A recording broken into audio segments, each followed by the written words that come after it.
Alléluia. Alléluia. Alléluia. Alléluia. Alléluia.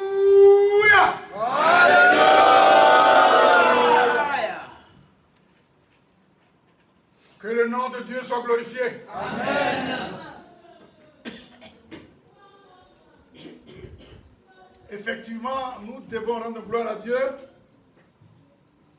de nous avoir rassemblés en ce lieu. La terre promise où coule le lait et le miel. Il nous a rassemblés afin que nous puissions célébrer ensemble ce grand événement qu'est la Pentecôte. Oui, effectivement, la Pentecôte est un grand événement. C'est une très grande fête. Ce n'est pas une fête d'église comme ça. C'est une très grande fête parce que Dieu a donné cette fête à son peuple d'Israël. Cette fête qu'ils doivent célébrer à son honneur, pour sa gloire. Amen. Amen. Et sur les 7, il y en a 3 qui sont très importantes. La première étant la Pentecôte, la Pâque. Et la deuxième, c'est elle que nous célébrons aujourd'hui, la Pentecôte.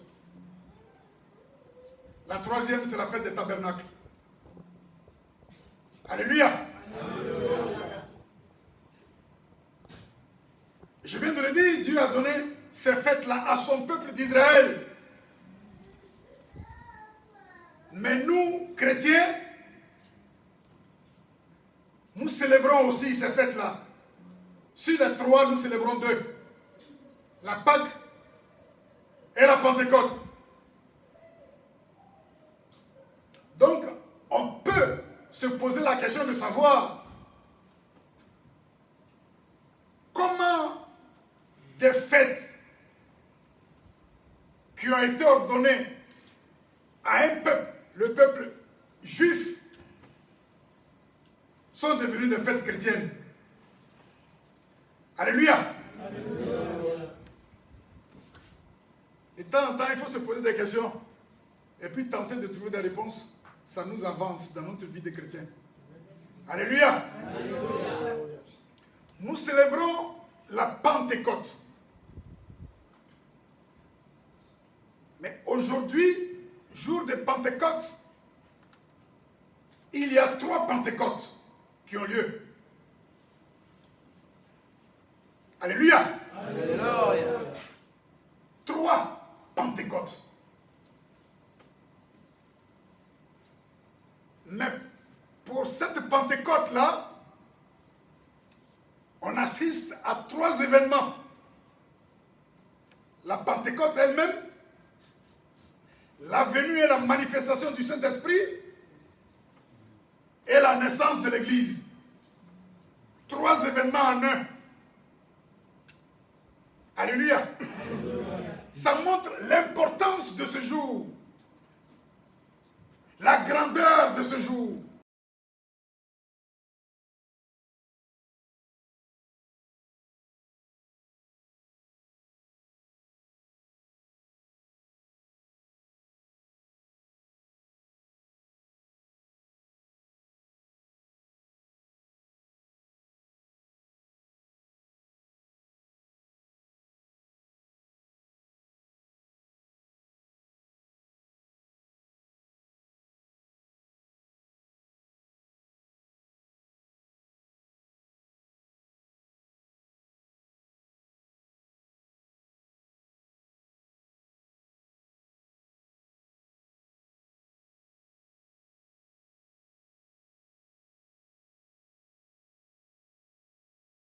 Passé 50 jours après leur sortie de l'Égypte, ordonné de célébrer une première fête. Alléluia. Alléluia. Maintenant, continuant vers la terre promise, Dieu leur dit, quand vous serez arrivés au pays que je vous ai donné et que vous aurez fait vos champs de la moisson. Et vous allez en faire une gerbe que vous apporterez au sacrificateur. Vous-même, vous prendrez les prémices pour moudre ça, faire de la farine et faire du pain avec cette farine-là, mais précisément 2 pains.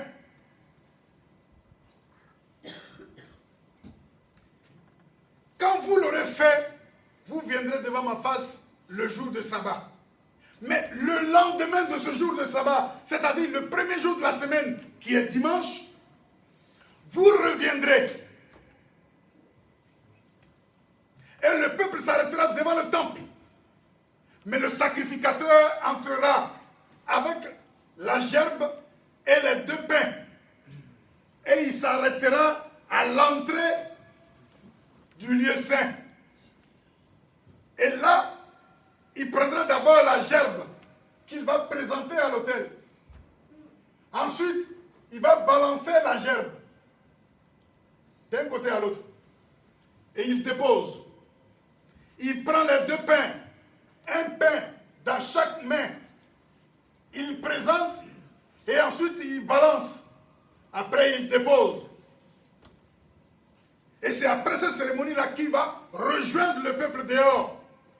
Ils vont prier et puis ils vont publier la fête qui sera plus tard appelée la Pentecôte. Alléluia. Mais il dit, après la publication de la fête, vous attendrez 7 semaines. À partir de ce jour-là, vous attendrez 7 semaines. Et quand vous aurez célébré le dernier sabbat de la 7e semaine, le jour suivant, c'est-à-dire le premier jour de la semaine qui suit, le dernier sabbat de la 7e semaine, vous reviendrez à nouveau dans mon temple. Mais cette fois-là, tout le monde à l'intérieur. Mais chacun viendra avec ses offrandes, ses actions de grâce, pour remercier le Seigneur pour ce qu'il a fait pour eux. Parce qu'il leur a donné non seulement la terre où coule le lait et le miel, mais il leur a donné d'avoir des moissons abondantes. Amen. Alléluia. Alléluia. Ce qui veut dire qu'on ne vient pas célébrer la Pentecôte comme ça. On vient les mains chargées. En vérité. On doit même, on ploie sous le poids des actions de grâce qu'on a et puis on vient. En vérité. Alléluia. Alléluia. Que Dieu soit avec nous. Amen. Puisqu'ils ont attendu 7 semaines pour ensuite aller au jour qui suit la 7e semaine pour célébrer la fête, la fête là est appelée la fête des semaines à cause de cette semaine. Alléluia. Alléluia. Or, c'est le jour suivant que la fête a lieu. Donc c'est un jour qui s'ajoute aux autres jours. Et comme nous avons 7 jours dans la semaine, et comme il y a 7 semaines, on fait un jeune calcul. 7 par 7, ça fait 49. Donc ils attendent 49 jours pour être prêts. Parce que dans l'attente, durant ces 7 semaines-là, les champs auront totalement mûri, ils auront tout récolté, ils viennent maintenant pour remercier. Ils viennent faire l'action de grâce. Le culte d'action de grâce pour remercier le Seigneur. Alors, comme c'est 7 semaines par 7 jours, nous avons 49 jours. À ces 49 jours-là s'ajoute le jour où ils doivent célébrer la fête. Donc, un jour plus 49 jours, ça fait 50. Donc, la fête a lieu le 50e jour après avoir présenté la gerbe à l'Éternel Dieu. Alléluia. Alléluia. Or, tout peuple qui a été colonisé colonisée par une puissance quelconque, elle doit subir. Ce peuple va subir. Parce que la puissance qui colonise impose sa culture, sa civilisation, sa langue et même ses dieux. Donc Israël, à cette époque-là, était sous la domination de l'Empire grec. Donc la Grèce leur a imposé ce que je viens de citer. Donc finalement, ils parlaient, en plus de l'aramien et de l'hébreu, ils parlaient le grec. Mais ils le parlaient tellement qu'on avait l'impression que c'était leur langue nationale. C'est ça qui est le Nouveau Testament. Tout le Nouveau Testament là est écrit en grec. Alléluia. Alléluia. Alors, le mot 50e, comme c'est le 50e jour, le mot 50e en grec, ça se dit Pentecôte. Donc c'était la fête de la Pentecôte. Mais le mot Pentecôte est traduit en français par Pentecôte. C'est comme ça que nous avons eu le mot Pentecôte, la fête de la Pentecôte, c'est-à-dire la fête du 50e jour après qu'on ait présenté la gerbe à Dieu. Amen. Donc cette fête-là, c'est 50 jours après. Que Dieu soit avec nous. Amen. Or, je viens de dire, après la libération du peuple d'Israël, Dieu leur a demandé de célébrer le moment-là 50 jours après la libération. Donc, ce moment-là était aussi la Pentecôte. C'est la première Pentecôte. Ils célébraient le don de la Torah et l'alliance avec Dieu. Maintenant, la Pentecôte qui a lieu ici,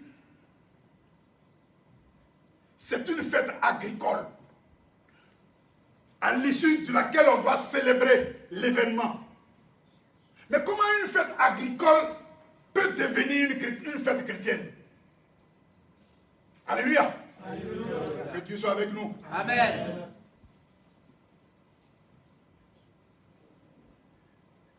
Les Juifs ont donné priorité à la conclusion de l'alliance avec Dieu et la Torah, le don de la Torah par rapport à la récolte, à la moisson. Donc ils faisaient le tout en même temps, mais ils avaient pour priorité la présence de Dieu au milieu d'eux. Donc ça avait déjà l'air d'une fête religieuse, parce qu'on parle de Dieu. Mais pourquoi nous? Comment c'est arrivé à nous chrétiens? Que Dieu soit avec nous. Amen. Alors cela, pour le comprendre, il faut retourner à la cérémonie que le sacrificateur a faite. Quand il est entré avec la gerbe et le pain. La gerbe qu'il a balancée. Je vais vous faire un clin d'œil sur la Pâque pour que vous compreniez ce qui se passe dans le temple avec le sacrificateur. Dieu devait libérer le peuple d'Israël, mais il a choisi Moïse pour l'envoyer à Pharaon. Et nous connaissons l'histoire. Pharaon s'est montré non coopérant. Et Dieu a été obligé de le frapper à 10 reprises. Les frappes de Dieu, là, c'était Pardon? Oui, on a appelé ça plaie, mais c'était des catastrophes naturelles. C'était des catastrophes. Il envoie des maladies, mais pas possible.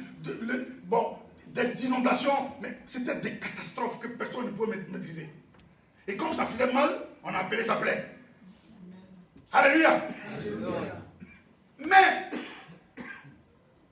après 9 plaies, Dieu dit à Moïse, tu vas aller, mais ce qui va se passer obligera Pharaon à libérer le peuple. Pour cela, il faut prendre un agneau sans défaut. Tu l'envoies à la maison. Et chaque matin, tu vérifies s'il n'y a pas de défaut qui est apparu. Mais ce que tu fais là, il faut que tous les chefs de famille fassent autant. Et si vous constatez qu'il n'y a pas de défaut, le 5e jour, parce qu'il devait le prendre le premier jour de la semaine. Donc le 5e jour, vous irez hors du camp pour immoler l'agneau. Mais si au moment où l'agneau est à la maison, s'il arrivait que quelqu'un ou bien votre enfant vous demande, mais pourquoi vous avez séparé l'agneau là du reste du troupeau et puis il est à la maison, ce que vous faites là, ça veut dire quoi? Dites-leur que cet agneau-là est désormais consacré à Dieu. Il n'est plus à nous. C'est désormais l'agneau de Dieu. Alléluia. Alléluia.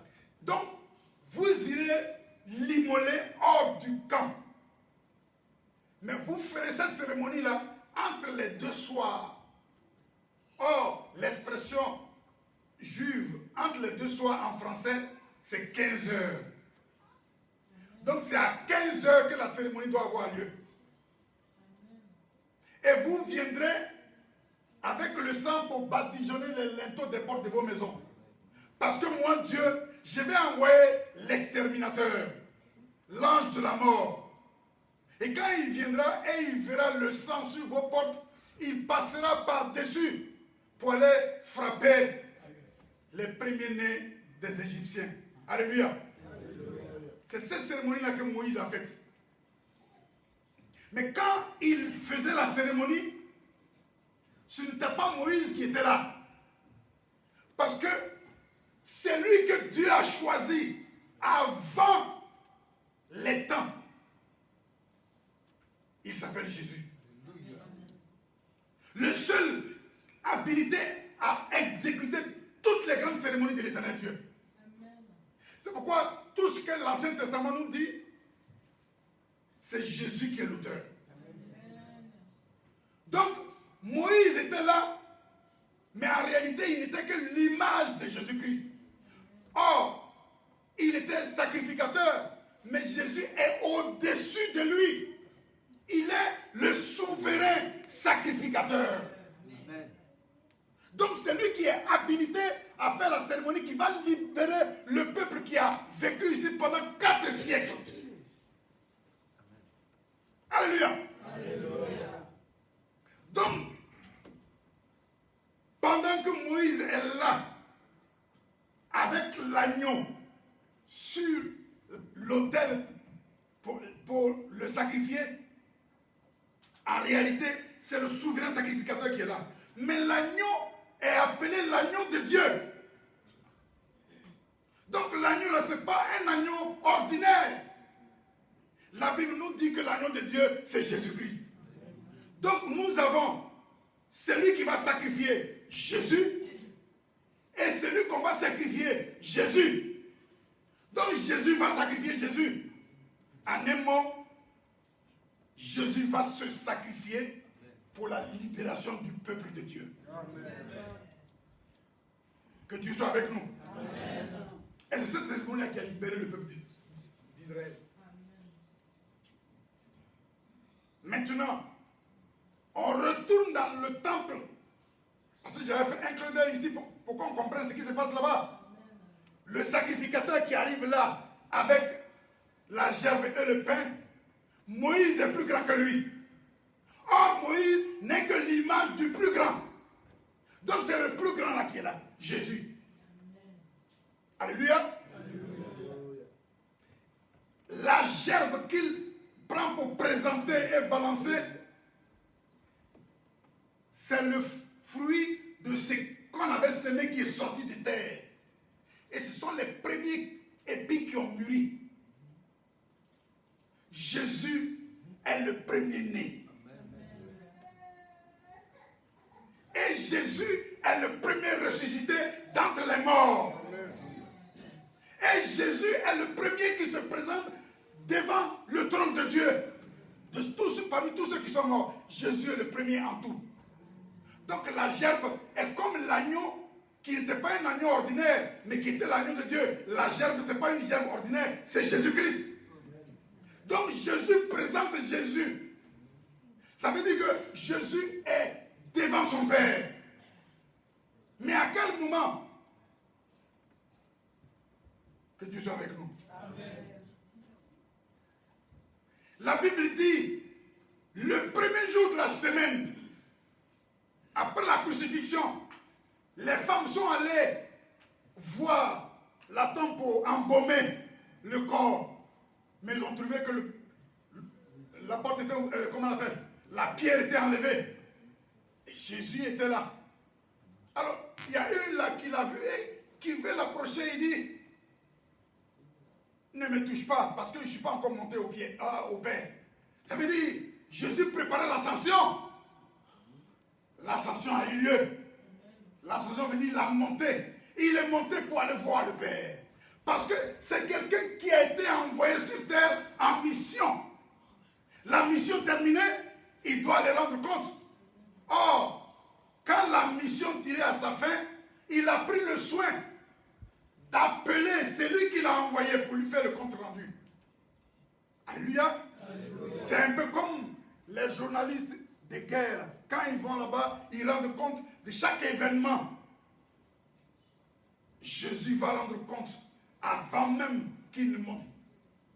Il dit dans Jean 17, Père, j'ai rassemblé tous ceux que tu m'as donnés et je leur ai donné ta parole. Et ils ont cru en la parole. Et ils ont su que je suis venu de toi. C'est pour eux que j'ai pris. Ils étaient à toi et tu me les as donnés. Car ce qui est à toi est à moi. Alléluia. Alléluia. Donc Jésus a fait le point pour dire que ce pourquoi il est venu sur terre, il a fait avec succès. C'est pourquoi il rappelle à Dieu que ce qui est à toi est à moi. Car Éphésiens 1 nous dit, en Jésus, nous avons été élus avant la fondation du monde, pour que nous soyons des enfants de Dieu par adoption et être les co-hérités de Christ. Donc, avant qu'on ne vienne au monde, Dieu nous avait déjà choisis. Et puis on est venu. Or, quand il y a élection, par exemple, élection présidentielle, il y a des candidats. Il y a un qui est élu. C'est lui le choix du peuple. Les autres, là, ils ne sont pas élus. Donc, quand Dieu parle d'élection, il parle de nous. Nous lui appartenons. Donc, il y en a qui ne lui appartiennent pas. Alléluia. Alléluia. C'est pourquoi Jésus va compléter pour dire, ils sont dans le monde, mais ils ne sont pas du monde. Alléluia. Alléluia. Donc, on ne nous confond pas avec les autres. Donc nous-mêmes ne nous confondons pas avec les autres.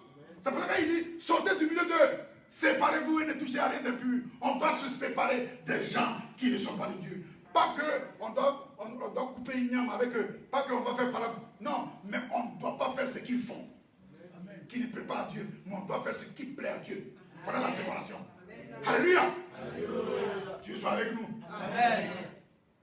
Donc, Jésus est monté aux cieux, il est devant le Père. Là, j'ai dit que je suis arrivé. Maintenant, il prend le pain. Les deux pains, il les présente. Et il fait la même cérémonie. Ces pains-là, c'est quoi?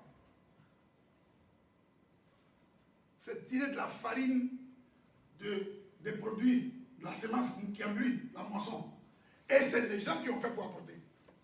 Les pains, le pain qui est dans la main droite symbolise les 12 tribus d'Israël. Jésus a dit, j'ai été envoyé pour retrouver les brebis égarées de la maison d'Israël. C'est eux qui présentent. Mais comment? Jésus dit, au commencement était la parole. Et il a récité tout et dit, cette parole s'est faite chair. Et elle est venue parmi les siens. Mais les siens ne l'ont pas reçu. Mais à tous ceux qui l'ont reçu. Donc ce n'est pas tout Israël qui a rejeté Jésus. Il y en a qui ont accepté Jésus. C'est pour eux. Parce que personne ne doit rester. C'est pour eux que Jésus est parti. Parce que quand il faisait le point à Dieu, il dit, il n'y a même pas un qui est resté, sauf le fils de la perdition. Donc, même si tous ceux-là, c'est des pécheurs déterminés, il y a quand même les élus de Dieu dedans. C'est pour eux qu'il est parti. Et il les a pris. Il présente au Père. Je suis allé dans la maison d'Israël, voilà ceux qui étaient à toi, les voici. Et ça, on le vérifie à la crucifixion. Jésus a été crucifié avec 2 Juifs. Voilà la maison d'Israël. Et il est au milieu. Il y a un qui dit, qui continue de ne pas le reconnaître. Et l'autre dit, non, pour nous c'est justice parce que nous on a fait quelque chose de mal. Mais lui il n'a jamais rien fait de mal. Et il se tourne vers Jésus pour prier, pour dire, le jour que tu reviendras pour établir ton royaume, souviens-toi. Il dit, non, non, non. Ce n'est pas le jour, c'est maintenant là que je vais. Parce que je suis venu pour vous maintenant là. Donc au moment où je vais avec toi. Alléluia. Alléluia. Donc en Israël, il y en a qui l'ont accepté et qui l'ont obligé de l'amener à Dieu. Il y en a qui ne l'ont pas accepté. Amen. La croix du Christ divise Israël. Mais ils ont été cloués sur la montagne de Golgotha. La montagne, c'est le symbole du globe terrestre. Et c'est là que la croix est. La croix du Christ divise le monde en 2. Ceux qui croient en Dieu et ceux qui n'y croient pas du tout. Amen. Alléluia. Alléluia. Que Dieu soit avec nous. Amen. Alors, il les a présentés. Maintenant, le pain qui est à la main gauche, ce sont les 12 apôtres, symbole de l'Église. Et l'Église a été tirée du monde. Jésus dira à ce sujet-là, dans Matthieu 13 à partir du verset 28, mais je vais le dire pour gagner du temps.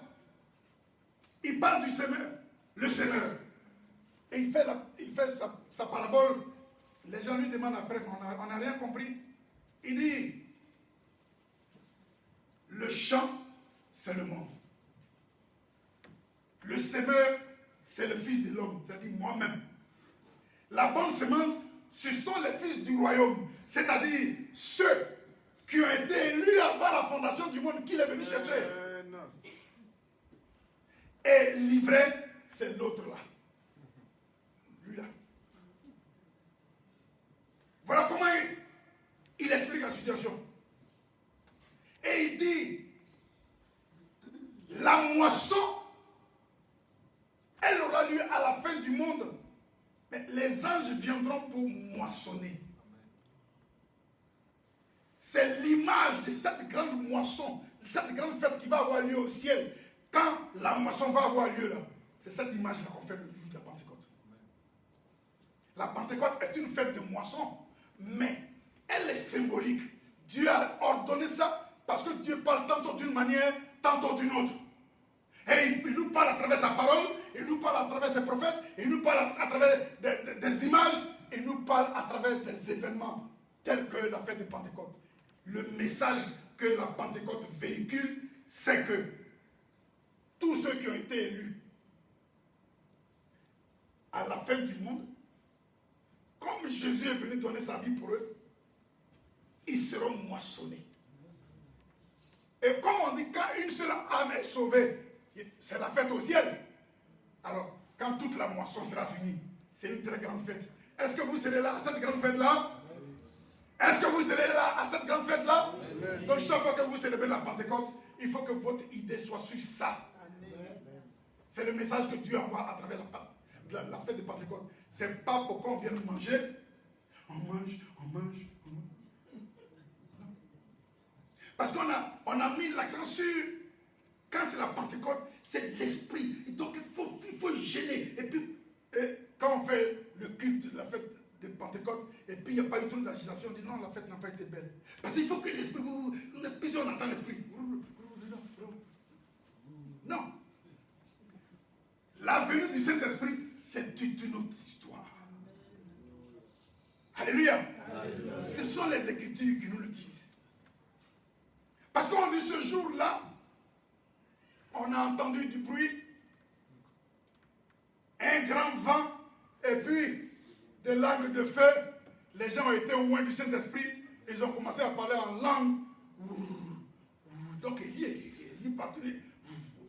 Et à la fin,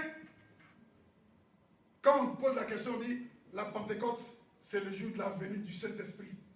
La venue et la manifestation du Saint-Esprit. C'est pas faux. Mais ce n'est pas ce qu'on doit célébrer. On célèbre la moisson. On doit nous envoyer dans ce qu'on va dire tout à l'heure. C'est cela. Alors, ça représente quoi? La venue et la manifestation du Saint-Esprit.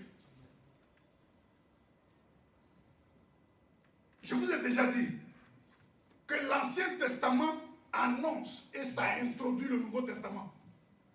Mais avec des messages voilés. Le Nouveau Testament, lui, il explique l'Ancien Testament en dévoilant tout ce qui a été voilé par l'Ancien Testament. Donc, pour comprendre ce qui se passe dans le Nouveau Testament avec la venue du Saint-Esprit, avec ses manifestations, on le voit dans le livre de Genèse, à son chapitre 11, la construction de la tour de Babel. Alléluia! Alléluia! La Bible dit, vous faites signe, hein? La Bible dit, quand Dieu a béni Adam et Ève, il dit, allez multiplier et remplissez la terre. Maintenant, on dit, quand les peuples de la terre ont commencé à s'accroître, ils ont commencé à remplir la terre. Seulement que du milieu d'eux a surgi quelqu'un de très puissant. Tellement puissant qu'il est devenu le premier empereur dans toute l'histoire de l'humanité. Son nom, c'est Nimrod. Alléluia. Alléluia. Et en tant qu'empereur, il a ordonné que tous les peuples se rassemblent à un lieu donné, la plaine de Shinéar. Et là, ils vont bâtir une ville. Ils vont se faire un nom.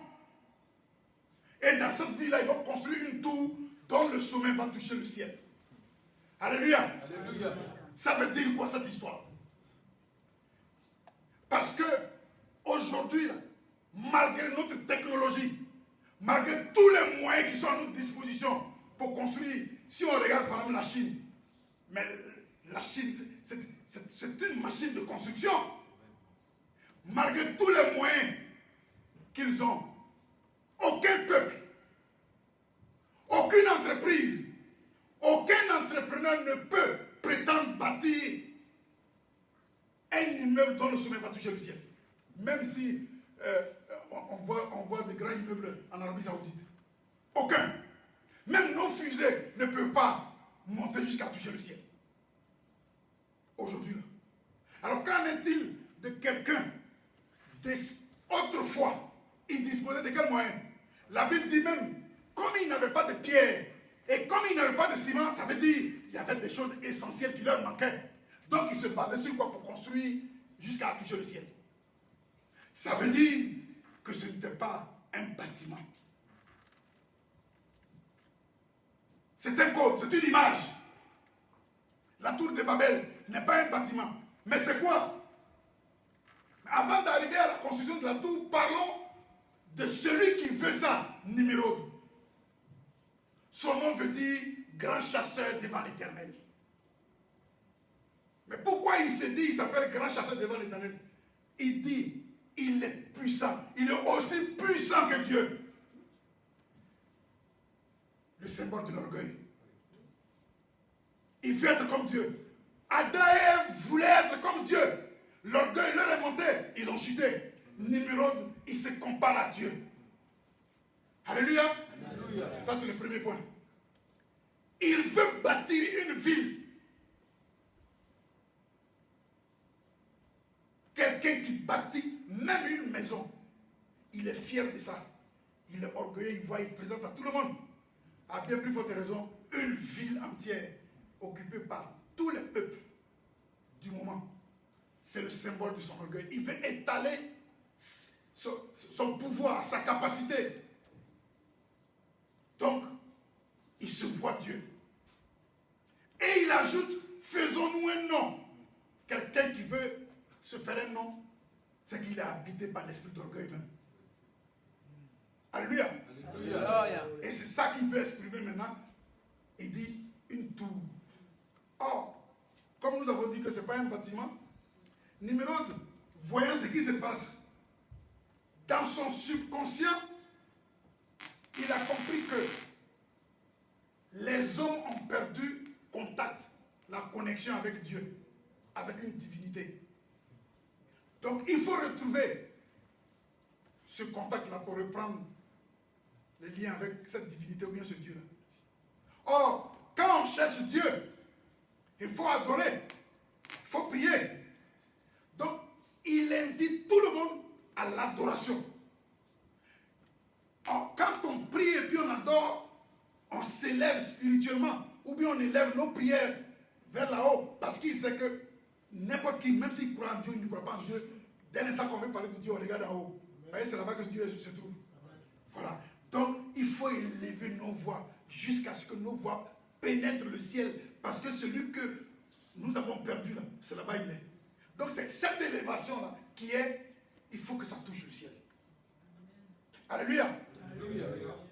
Maintenant, adorer une divinité, on n'adore pas comme ça. Il y a un lieu d'adoration. Le lieu d'adoration, c'est ça qu'on appelle sanctuaire. Le sanctuaire, ça veut dire lieu de rencontre avec Dieu ou bien avec une divinité. Donc, Nimrod voulait que dans la ville qu'il va construire, là, il faut qu'il y ait des lieux, des sanctuaires où les gens vont adorer. Probablement, il y en a qui vont retrouver le contact avec cette divinité. En le faisant, Nimrod posait les bases de ce qu'on appelle les religions. Religion veut dire l'homme à la recherche de Dieu. Or, quand Dieu vient à l'homme, on appelle ça la révélation. Dieu est opposé. Il dit, vos voix ne sont pas mes voix. Et mes pensées ne sont pas vos pensées. Nimrod, lui, il le faisait ainsi. Que Dieu soit avec nous. Amen. Maintenant, pourquoi Dieu a dit, voilà ce que les hommes ont entrepris. Confondez-les. Pourquoi? Quelqu'un qui cherche Dieu et qui veut adorer. Dieu, toi qui veux qu'on t'adore tout le temps, quelqu'un veut t'adorer, tu dis, tu veux le confondre. Qu'est-ce que ça voulait dire? Dieu a montré les voies depuis qu'Adam et Ève ont péché.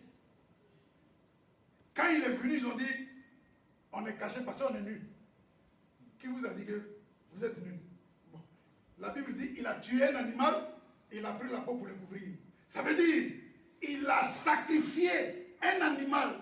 Il a sacrifié un innocent, quelqu'un qui n'a rien à voir avec ce que les hommes ont fait, pour que eux, ils soient dans les conditions de retrouver la présence de Dieu. Dieu voulait dire que pour que l'homme retrouve sa présence, il faudra la mort d'un innocent. Il faudra que le sang coule. Mais la Bible dit, il n'y a pas de rémission de péché sans effusion de sang. Alléluia.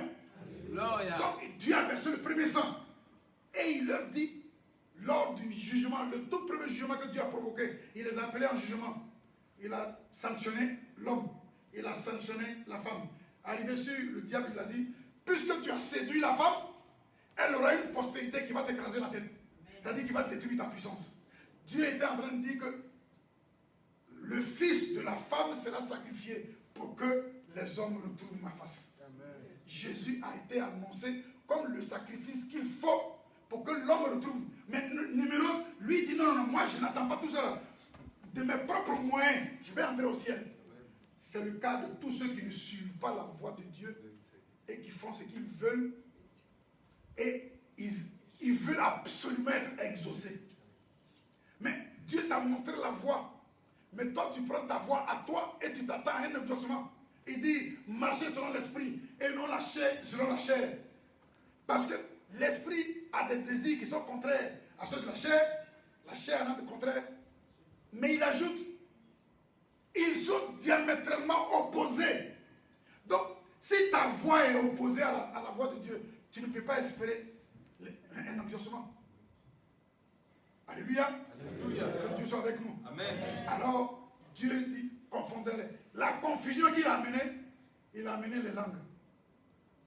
Une multitude de langues. Donc, les gens qui travaillent ensemble, ils ne se comprennent plus. Donc, c'est dans ça, chacun a pris sa voix et ils sont dispersés. Alléluia.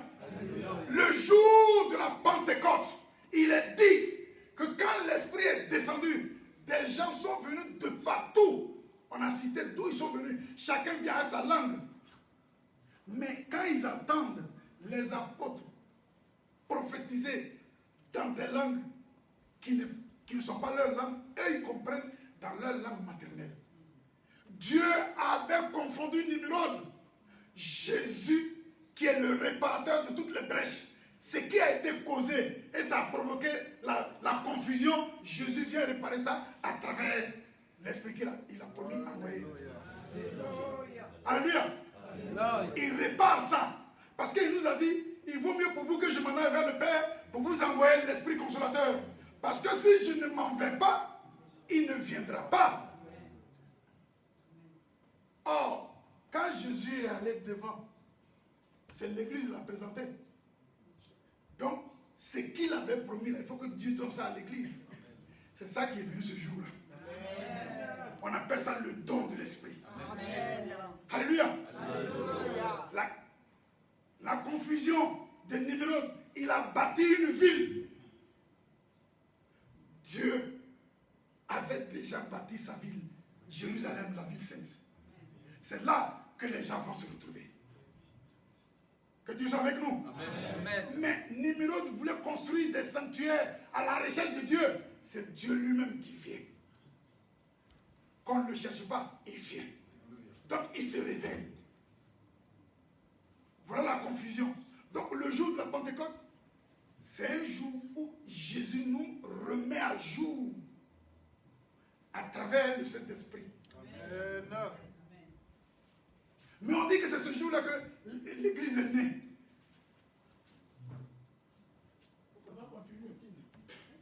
L'Église est née. Mais selon les Écritures, l'Église n'est pas née ce jour-là. On dit, c'est le jour où le Saint-Esprit est descendu que l'Église est née. Non, l'Église n'est pas née ce jour-là. L'Église est née largement avant. Alléluia. Alléluia. Le mot église est encore un mot grec. Ça se dit ecclésia, qui veut dire appeler hors du monde. Or, quand Dieu a envoyé Moïse en Égypte, et Moïse a fait sortir le peuple, Dieu s'en est enorgueilli. Il dit, j'ai appelé mon peuple hors de l'Égypte. Donc, en faisant sortir le peuple d'Israël, il avait dit à Moïse, dis à Pharaon, il n'a qu'à les laisser partir, ils vont les servir. C'est-à-dire, être dans une assemblée qui va servir Dieu. C'est cette assemblée-là qu'on appelle ecclésia. Comme nous, on dit en français église. Ils vont constituer une ecclésia. Alléluia. Alléluia. Donc, la sortie des Israélites de l'Égypte était déjà la naissance de l'Église, mais à l'état embryonnaire. Que Dieu soit avec nous. Amen. Maintenant, l'Église est née effectivement avec Jésus lui-même. Quand Jésus enseignait, il sortait de la ville chaque fois avec les gens pour aller dans les lieux désertiques pour parler de Dieu, sur les montagnes, au bord de l'eau. C'est appeler les gens hors d'eux. C'est ça qu'on appelle l'Église. De la manière dont nous on quitte nos maisons et puis on vient ici là. Et puis on dit, je m'en vais à l'église. Chacun quitte son lieu habituel pour qu'on se retrouve, pour constituer une assemblée qui est appelée église. Alléluia. Alléluia. Donc c'est Jésus, en appelant les gens l'un après l'autre, c'est lui qui a bâti l'église. Pourquoi? Parce que David voulait bâtir une maison à Dieu. Il dit, moi je ne suis qu'un pauvre petit berger. Dieu m'a sorti de derrière les brebis et il a fait de moi un roi. Il m'a donné un palais gigantesque fait de marbre et de cèdre. Et Dieu est toujours sous la tente d'assignation. C'est pas normal. Il faut que je lui bâtisse une maison à la dimension de sa gloire. Amen. Et Dieu a répondu à David, ce n'est pas toi qui vas me bâtir la maison. Parce que quand j'étais avec tes pères, je ne leur ai pas demandé de me bâtir une maison. Toi-même, tu as les mains imbibées de sang. Tu ne peux pas me bâtir une maison. Et d'ailleurs, moi, Dieu, je n'habiterai jamais une maison bâtie de main d'homme. Et moi qui suis le créateur de tout ce que tu vois, quelle maison vous, les humains, vous pouvez bâtir? et puis je vais habiter. Parce que le Créateur, il est toujours en dehors de ce qu'il fait. Il n'est pas dedans. Donc Dieu est en dehors du monde qu'il a créé. Il n'est pas dedans. Oh, la maison qu'on veut bâtir, on veut bâtir ça dedans. Dieu n'a pas sa place. Alors il dit, c'est ton fils qui me bâtira une maison. Et nous tous, on croit que c'est Salomon. Parce que Dieu a agréé la cérémonie de Salomon quand il a construit. Ce n'est pas de lui que Dieu a parlé. Dieu parlait de Jésus-Christ, fils de David. C'est lui qui va bâtir la maison. Et Jésus a bâti cette maison. Amen. Cette maison-là n'a pas de frontières. Ni frontières linguistiques, ni raciales, ni tribales. Cette maison-là occupe le monde entier. Et elle est bâtie avec des pierres vivantes. Amen.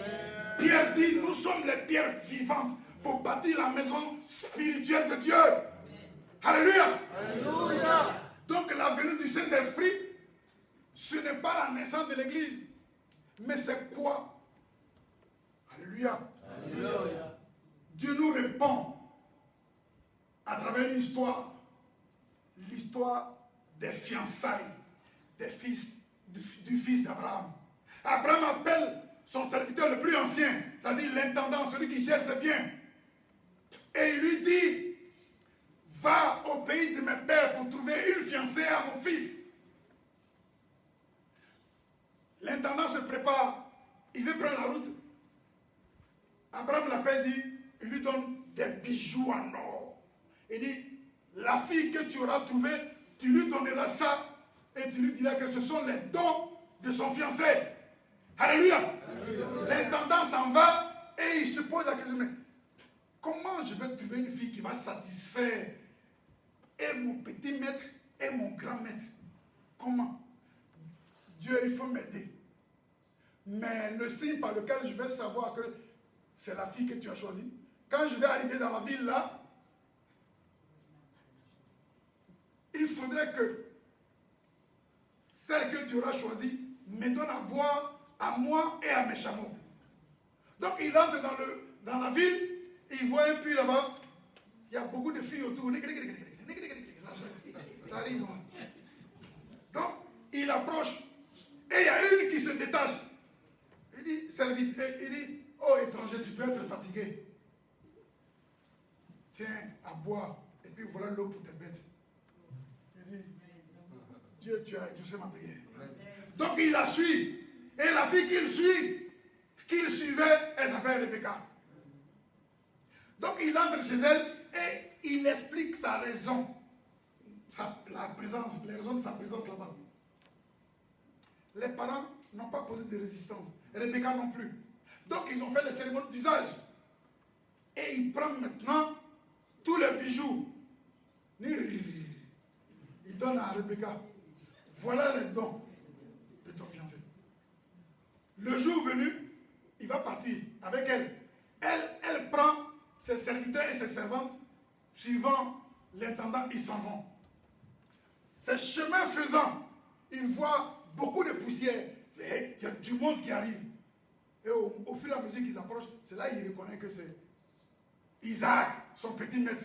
Lui aussi, il est venu à tous ses serviteurs pour rencontrer sa fiancée. Et c'est au milieu là qu'ils ont fait leur joie, leur fête. Ça, c'est quelle histoire? Dieu a annoncé la naissance de l'Église. Abraham, il est le type de Dieu. C'est un grand roi qui a beaucoup de biens, beaucoup de serviteurs. Son fils Isaac, il est le symbole de Jésus-Christ, le fils unique, bien-aimé de son père. Et l'intendant, il est le symbole du Saint-Esprit, l'envoyé. Et on l'envoie dans un autre monde pour aller chercher la fiancée. Or, la Bible nous dit que la fiancée de Jésus, c'est l'Église. Donc, automatiquement, Rebecca qu'on allait trouver, elle est le symbole de l'Église. Alléluia. Alléluia. Voilà comment l'Église nous a été annoncée. Que Dieu soit béni. Amen. Maintenant, c'est quand Rebecca a donné son accord, son accord, mais de façon pleine. L'intendant lui donne les bijoux. Quand elle a accepté, l'église était déjà née, la fiancée. Et on lui donne. C'est comme ça que Jésus a préparé l'église d'abord avant d'envoyer le Saint-Esprit pour faire don de tout ce que nous appelons les dons de l'Esprit à l'église. Pour fortifier. Il dit, ne quittez pas la ville. Parce que vous allez aller en mission. Pour que vous soyez fortifiés, il vous faut ça. C'est tout. Mais la fête la plus importante, c'est la moisson. Et Jésus a attendu le jour de la moisson pour envoyer le Saint-Esprit. Parce que ce jour-là, c'était aussi le 50e jour de sa résurrection. Donc c'est aussi la Pentecôte. 3 Pentecôtes en une seule. Dieu soit avec nous. Amen. Et que chacun de nous se mette dans les conditions pour être moissonné par les anges. Amen. Pour que ce jour-là, à la moisson qui va avoir lieu, qu'on y soit tous. Et que je vous reconnaisse. Que vous me reconnaissiez là. Voilà. Et puis il dit oui. Alléluia. Alléluia. Donc arrêtez de... Vous allez vivre. Ça là, c'est une perte de temps. C'est là-bas là. Hein? Et puis non méchanceté, non. Arrête. C'est-à-dire, il ne faut pas perdre ça. Que Dieu soit avec nous. Amen. Bonne fête de Pentecôte à vous. Amen. Amen. Amen. Amen. Amen.